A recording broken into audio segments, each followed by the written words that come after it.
Bienvenue sur le podcast Murmuricain. Moi c'est Audrey et je suis convaincue que pour avancer ensemble vers un monde meilleur pour nos amis les chevaux, la clé est d'apporter à chaque propriétaire de cheval une compréhension et une connaissance solide de son compagnon à crinière. Bien évidemment, il est impensable de laisser les humains sur le bord de la route du bien-être. Ta santé émotionnelle est donc également abordée dans ce podcast. Et tous ces sujets sont baignés de bienveillance et de bonne humeur avec une touche d'humour. Tous les vendredis, tu retrouves donc une alternance d'épisodes enregistrés par moi sur des sujets variés autour des soins aux chevaux, ainsi que des interviews de propriétaires de chevaux inspirants pour t'aider sur ton chemin d'humaine de cheval exceptionnel. Je te souhaite une bonne écoute de cet épisode.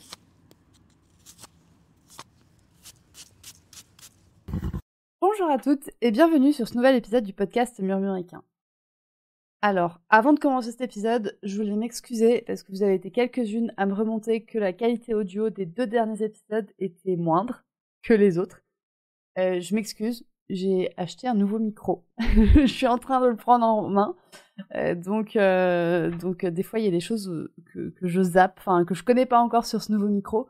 Donc je m'excuse et je vous assure que je fais tout pour essayer d'avoir une qualité audio suffisante pour ce podcast et au-delà de suffisante, une qualité audio qui vous donne envie d'écouter ce podcast. Donc, commençons cet épisode. Et, en fait, je vais encore changer mon calendrier éditorial. Cet épisode n'était pas prévu dans mon calendrier éditorial, mais c'est un épisode que vous avez plébiscité sur Instagram. Donc, si des fois d'ailleurs tu écoutes cet épisode de podcast et que tu ne me suis pas encore sur Instagram, je t'invite à aller le faire. Le compte s'appelle murmure.animal. Donc du coup, sur Instagram, je vous ai parlé les semaines passées que j'ai été en formation au sujet de l'alimentation animale. Forcément, j'ai mis 1 ou 2 petites stories et j'ai eu énormément de questions en message privé. Donc du coup, je vous propose de débriefer ma formation en alimentation animale sur cet épisode de podcast. Je vais commencer par vous parler de moi avant la formation.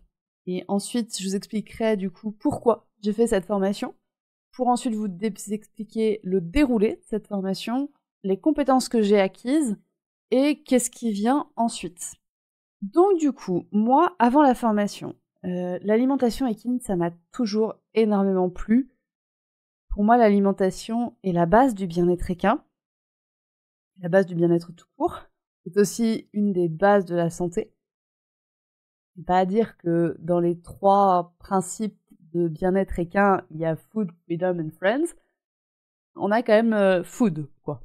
On a quand même l'alimentation qui apparaît très très rapidement quand on s'intéresse au bien-être d'un animal. Et c'est vrai que moi, c'est toujours un sujet que j'ai trouvé assez passionnant, notamment pour un point qui est plus vraiment le cas, mais c'est que ça me donnait une impression de contrôle sur la santé de mon cheval. Ça me donnait l'impression de pouvoir contrôler quelque chose et que, en lui donnant certaines choses, il allait aller bien. Ce qui est plutôt vrai, mais je n'irai pas jusqu'à dire que grâce à l'alimentation, on a le contrôle de la santé du cheval. L'alimentation, pour moi, représente est un énorme facteur, en fait, de la santé du cheval, mais n'est pas tout. Bref, je m'égare, ça pourrait faire un autre épisode de podcast. Toujours est-il que ça fait maintenant 4-5 ans que je m'intéresse à l'alimentation des chevaux, mais je m'y étais intéressée en fait pour l'alimentation de mon cheval. Et puis comme quand je suis sur un sujet, j'aime beaucoup traiter à fond. C'est vrai que j'ai lu énormément, les livres en français, c'est bon, je les ai tous dans ma bibliothèque, les livres qui traitent du sujet. J'ai lu beaucoup de thèses, j'ai lu des livres en anglais, j'ai expérimenté sur mon cheval, c'est-à-dire que c'est moi qui lui calcule sa ration. C'est moi qui ajuste sa ration aussi en fonction de ce que je vois. Je me suis intéressée à la gestion des prairies aussi, que j'expérimente de mon côté. Donc vous voyez, j'ai eu énormément de connaissances acquises par des lectures et énormément de compétences acquises par mon expérience à moi. Je suis ravie de ces connaissances acquises en tant qu'autodidacte et je suis ravie des compétences aussi acquises en tant qu'autodidacte. Et c'est vrai que la possibilité de proposer des conseils en alimentation et ou en gestion de l'alimentation au travers de l'environnement du cheval, ça me chatouille depuis maintenant plusieurs mois. Mais il me manquait en fait, ça me chatouille même depuis 2 ans. J'ai retrouvé des mails que j'avais envoyés il y a 2 ans. Mais il me manquait en fait une compétence, on va dire, académique. Il me manquait pour moi des compétences académiques pour pouvoir me lancer. J'avais l'impression en fait de gruger les gens enfin je me sentais absolument pas légitime en fait à proposer des services qui étaient basés sur mes connaissances et compétences d'autodidacte. Ça me dérangeait.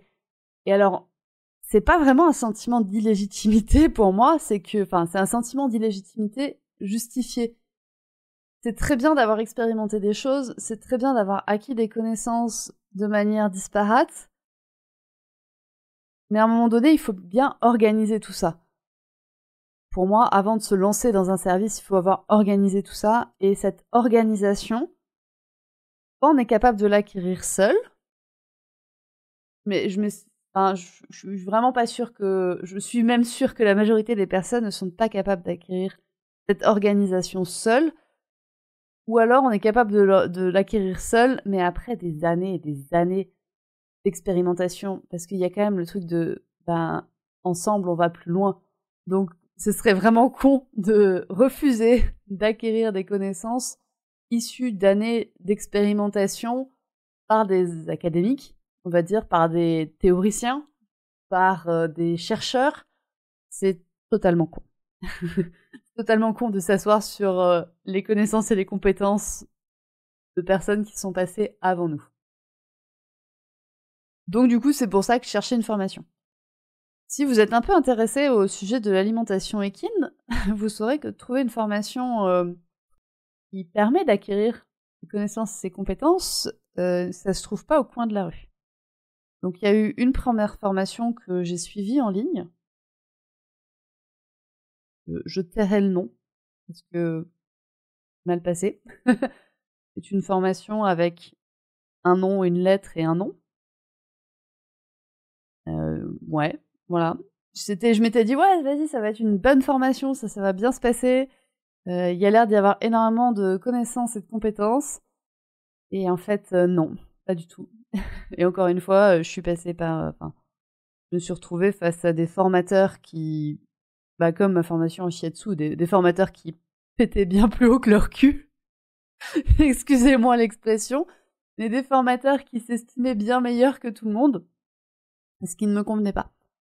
Donc je choisis que j'ai cherché une formation et j'ai fini par trouver une formation qui s'appelle le CSAD. CSAD, ça veut dire Cours supérieur d'alimentation des animaux domestiques. C'est une formation qui est donnée par 3 organismes de manière conjointe. C'est l'AFZ, l'Association française de zootechnique, l'AFTA, l'Association française de techniques d'alimentation animale, et AgroParisTech, qui est une école d'ingénieurs. Cette formation, du coup, c'est une formation qui a plusieurs modules, et on peut suivre chacun des modules de manière indépendante parce qu'ils traitent de l'alimentation animale, qui donc inclut les chevaux, mais aussi les ruminants, les vaches, les cochons, les poules. On reviendra justement sur ce sujet un peu après. Donc cette formation, j'ai choisi de suivre un premier module qui s'appelle les fondamentaux de l'alimentation animale, qui est un module de théorie. Et c'est ce que je cherchais en fait. J'ai oublié de vous dire, je vous ai présenté, j'ai commencé à vous présenter la formation sans vous présenter l'objectif derrière ma formation. Mon objectif du coup, il était double. Il était d'apprendre la théorie derrière la pratique, derrière ma pratique en fait. C'était d'apprendre plus de théorie et aussi de légitimer ma pratique. Ces 2 points sont reliés par en fait une formation construite par des pairs, par des personnes qui sont spécialisées dans l'alimentation, qui ont mis leur savoir en commun pour construire un programme logique. Je voulais plus d'une formation donnée par une seule personne. Pour moi, à un moment donné, il faut arrêter. Une formation donnée par une seule personne ne peut pas se vendre comme une formation professionnalisante pour moi. Il faut arrêter. Une seule personne ne peut pas vous transmettre une variété de connaissances et de compétences nécessaires. Donc du coup, voilà l'objectif, qui était double donc pour ma formation. Donc de théoriser ma pratique et de comprendre les concepts qui étaient derrière la pratique que j'ai et de légitimer ma pratique par cette construction logique et par ce déroulé logique de ma réflexion. Donc du coup, je me suis renseignée sur cette formation. Et alors c'est très très compliqué, parce que j'ai cherché pendant des années à trouver une formation sur ce sujet-là, et cette formation, elle est donc donnée à AgroParisTech, qui est en fait située dans la ville à côté de moi, à côté de la ville où j'habite. Donc c'était très bien, le matin je mettais 20 minutes pour aller à ma formation, le soir 20 minutes pour rentrer, c'était vraiment sympa. Et c'est une formation, donc je vais vous parler un peu de son déroulé.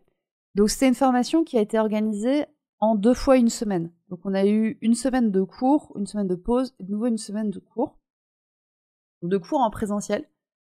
C'était honnêtement des longues journées, c'était du 9h, 17h30, avec en théorie 1h30 de pause. On n'a jamais eu 1h30, on a toujours eu beaucoup moins, parce que les intervenants étaient passionnés et passionnants, et donc on débordait systématiquement. Donc 2 semaines de cours en présentiel, et je vous dis, ça fait bizarre de retourner sur les bancs de l'école. Moi, ça fait 10 ans que j'ai quitté les bancs de l'école. Ça fait bizarre d'y retourner, et en même temps, c'est très très appréciable. C'est très très appréciable de ne pas avoir de divertissement quand on apprend quelque chose. Ça m'a vraiment plongé dans les concepts, avec des personnes en face. C'était quelque chose, moi, qui me manque. Donc j'ai eu des personnes en face de moi qui posaient des questions. En plus, c'était une formation, on n'a pas été nombreux, on était 4, donc on a vraiment pu poser nos questions, creuser les sujets. Enfin, ça a été vraiment très intense. Donc du coup, en théorie, une 60aine d'heures de formation. Cette formation, par contre, elle s'appelait les fondamentaux de l'alimentation animale. Donc, on a parlé des fondamentaux, donc on a parlé pas mal de théories, et on a parlé de fondamentaux pour tous les animaux. Alors, tous les animaux, pas vraiment, c'est une formation qui se vend normalement pour tous les animaux. Honnêtement, on est plutôt sur les animaux de rente. On n'a vraiment pas beaucoup parlé chien-chat, on a zéro parlé de NAC, et on a très très peu parlé de chien et chat. Il y a eu 2 cours qui ont légèrement abordé le chien et le chat. On a parlé beaucoup des ruminants, donc ruminants, c'est-à-dire vaches, moutons et chèvres. Je savais pas que les chèvres étaient des ruminants. On a parlé aussi donc monogastriques, ceux qui n'ont qu'un seul estomac. Donc là, on a parlé poules, porcs et chevaux. Bref, vous voyez que du coup, on a parlé de tous les animaux. Et je vais revenir justement sur ce point où on a parlé de tous les animaux de rente, en tout cas. Il y a 2 points que je veux aborder sur ce point-là. Le premier, c'est que c'était vraiment ultra intéressant de s'intéresser aux autres animaux que le cheval, notamment aux bovins. Alors je sais, c'est pas du tout le même système digestif, mais pour autant, chez le bovin, c'est aussi un système digestif qui, comme chez le cheval, est très très très dépendant du microbiote de l'animal, que ce microbiote soit majoritairement situé dans son rumen ou dans son gros intestin. Et ce qui était aussi très intéressant, c'est que chez les ruminants, il y a eu beaucoup plus d'expérimentation animale que chez le cheval. Chez le cheval, socialement parlant, il a été refusé de faire des expérimentations sur les chevaux depuis un moment maintenant. Alors que chez les vaches, socialement parlant, ça a été accepté depuis... Enfin, c'est toujours... Bon, c'est remis en question, mais c'est seulement remis en question maintenant. Donc du coup, chez les ruminants, il y a énormément d'expérimentations qui ont été menées, ce qui fait que le système digestif du ruminant est bien mieux connu que celui du cheval. Donc c'était très intéressant de pouvoir comparer les deux, toujours en gardant en tête que c'est pas le même système digestif, mais qu'il y a des points communs. Il y a des gros points communs, notamment par cette présence de microbiote. Et l'autre point, c'est que quand même pour cette formation, on était 4. Donc, les besoins ont pu être relativement adaptés, notamment par rapport aux questions qu'on posait. Et c'est vrai que moi, à un moment donné, les, les formateurs ont compris, les intervenants ont compris, et me voyaient lever la main pour poser ma question. Ils me disaient « Oui, on va parler aussi du cheval ». Donc oui, on a quand même pas mal parlé du cheval. Donc cette formation a repris toutes les bases théoriques de l'alimentation, depuis l'ingestion en fait jusqu'à l'excrétion, de tout ce qui se passe entre. Alors du coup, question, est-ce que cette formation a répondu à mes objectifs et quelles connaissances j'ai acquises au cours de cette formation? Très clairement, cette formation a répondu à mon objectif, qui était de poser de la théorie derrière ma pratique, de légitimer ma pratique, et un objectif secondaire, enfin tertiaire du coup, qui était d'ouvrir mon esprit à d'autres choses, d'ouvrir ma réflexion en fait, de creuser ma réflexion, et de me dire, ok, quand je bouge un paramètre de la ration de mon cheval, admettons le taux de protéines de sa ration, quelles sont les conséquences derrière? Quelles sont les conséquences connues, vérifiées scientifiquement, vérifiées par des protocoles expérimentaux qui ont été faits chez les chevaux? Et quelles sont les conséquences possibles en fait? Quelles sont les conséquences qu'on connaît chez des autres espèces, qu'on a vraiment mesuré, identifié, paramétré, etc. chez d'autres espèces, notamment chez la vache, et qu'on observe en vrai chez le cheval aussi. C'est des effets qu'on observe dans la pratique. Moi, il y a un cours qui m'a marqué, c'est l'étude de la proportion de concentré dans l'alimentation d'une vache. Donc le ratio entre la quantité d'aliments concentrés et la quantité de fourrage donné à une vache. Et il a été démontré que plus on donne de concentré, plus la vache est en acidose chronique, et toutes les conséquences que vont avoir cette augmentation de la proportion de concentré et cette acidose chez la vache. Honnêtement, chez le cheval, c'est pareil. C'est exactement pareil. On y remarque énormément de choses similaires dans la pratique. Mais juste, on n'a pas la théorie derrière, parce que les expérimentations chez le cheval ont été interrompues, ont été arrêtées. Donc ça m'a apporté cette ouverture. Ça m'a apporté le fait de me dire, ok, quand je fais ça dans la ration, il se passe ça chez le cheval, et potentiellement, il peut se passer ça. Parce que chez la vache, il se passe ça, par exemple. Ou parce que chez d'autres espèces, il se passe ça. Je prends la vache parce que c'est quand même le plus proche dans le fonctionnement du cheval. Enfin, oui, je sais, la vache a un rumen. Mais quand même, il y a des points communs, et puis c'est un animal de taille similaire, etc. Donc ça m'a vraiment apporté ça. Cette réflexion de me dire, oui. Donc, je savais faire varier les paramètres de la ration des chevaux. Mais maintenant, je sais pourquoi je fais varier ces paramètres. Exactement. Il y a des choses que je savais quand même, mais j'en sais encore plus. Et surtout, encore plus, quelles sont les conséquences possibles chez les chevaux. Donc ça a vraiment répondu à mon objectif. Je sais que c'est une question que j'ai aussi eue. Est-ce que tu penses que cette formation serait intéressante pour moi? Tout dépend de votre objectif. Tout dépend de votre objectif. Moi, clairement, mon objectif était aussi professionnalisant. C'est-à-dire que j'ai envie de pouvoir proposer des suivis en nutrition. On va en parler d'ici 2 minutes. J'ai envie de pouvoir proposer ça à des cas très divers. À des clients, en fait, divers. Maintenant, je pense que, honnêtement, suivre cette formation pour comprendre l'alimentation de votre cheval, c'est prendre un bazooka pour tuer une mouche. Ou suivre cette formation pour pouvoir adapter les rations de votre troupeau si vous êtes gérant de pension, je pense aussi que c'est prendre un bazooka pour tuer une mouche. C'est peut-être prendre un fusil à... C'est peut-être prendre un fusil à grenaille pour tuer une mouche. Si vous êtes propriétaire de chevaux qui avez envie d'apprendre à créer la ration de votre cheval, je vous conseille la bibliothèque d'Angélique Descarpentries. Je vous conseille vraiment ça. C'est une bibliothèque en ligne où il y a énormément de cours pour apprendre à concevoir sa ration. Voilà. Angélique, ceci était de la pub gratuite. Ensuite, si vous êtes un propriétaire, l'inconvénient en fait, c'est que de calculer sa ration, quand même, ça prend énormément de temps. Ça prend énormément de temps, et Angélique vous transmettra aussi des connaissances et des compétences pour le faire, mais ça va vous demander beaucoup de temps. Donc du coup, il faut quand même des gens qui fassent le calcul à votre place. Donc maintenant, la suite de cette formation. Enfin, ma suite, en fait, vis-à-vis de cette formation. Il existe un autre module de formation qui s'appelle Alimentation pratique des herbivores. Donc là, il y a de la pratique derrière. Donc c'est de nouveau 10 jours, deux fois une semaine.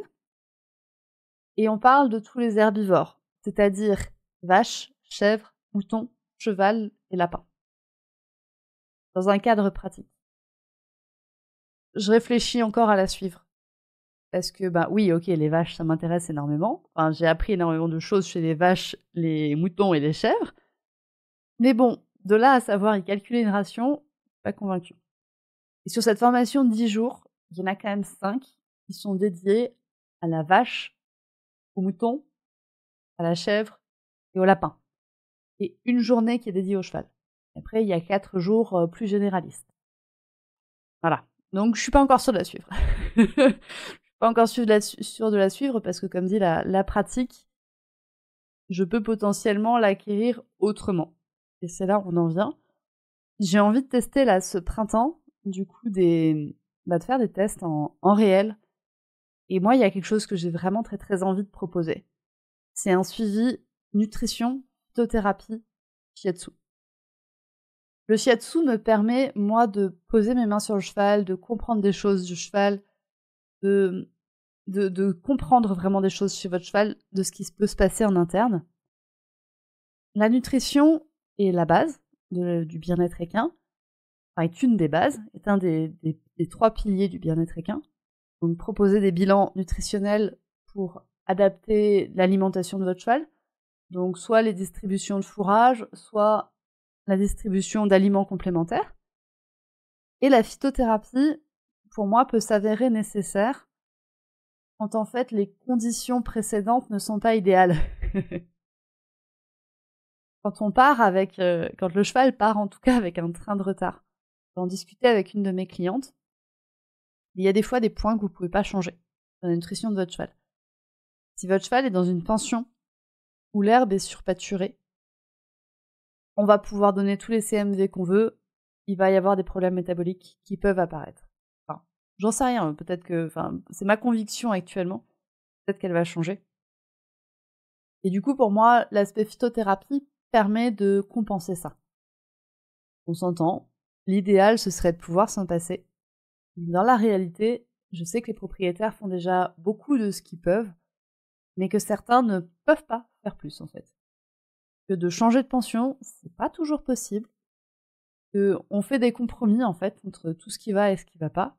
Et donc, il y a des fois des paramètres qu'on peut pas changer.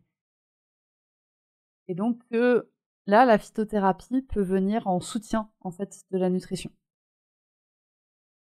Donc, j'ai envie de proposer ça comme suivi. Donc, si des fois vous êtes intéressés, je vais essayer. Je vais essayer certaines choses là ce printemps. Donc voilà. Oh là là, ça en fait une conclusion. Ça en fait une conclusion. Non mais ouais, j'ai envie de tester. C'est fou hein, parce que j'ai encore un petit peu ce sentiment d'illégitimité. J'en ai discuté avec certaines personnes, notamment Mélanie Gisler de Alimentation Equine. Merci Mélanie. Où Mélanie m'a dit, tu sais, encore une fois, on peut pas tout contrôler. Et il y a des fois, il faut essayer. Il faut essayer pour pouvoir réadapter. Donc, vas-y, je pense que tu as les compétences, lance-toi. Donc, je vais essayer.